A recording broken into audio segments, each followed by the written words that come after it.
Marami ang nagtatanong kung required pa rin daw ba ang e-travel kung uuwi ng Pilipinas or babalik sa abroad.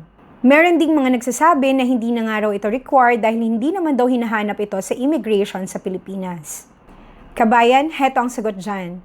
E-travel is mandatory for all international and Filipino passengers arriving to the Philippines and Filipino passengers departing the Philippines. Nangangahulugan lamang ito ng e-travel ay nananatiling requirement para sa ating mga Pilipino kung papasok tayo ng Pilipinas o lalabas ng Pilipinas. Saan nga ba maaaring kumuha ng e-travel?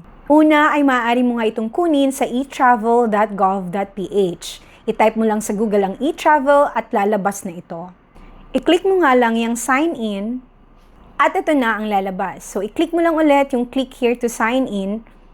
Then, click mo lang yung create an account. Number 2 ay pwede mo nga i-download ang eGov.ph app sa Google Play Store. Once na makapag-sign in ka na sa eGov.ph app, ay hanapin mo lang itong travel. And then, meron kang makikitang dalawang options dyan. I-click mo lang ang e-travel. Saan man dyan sa dalawang options na binanggit ko ay maaari kang kumuha ng e-travel mo. Tandaan, maaari kang kumuha ng e-travel 72 hours or 3 days before your flight.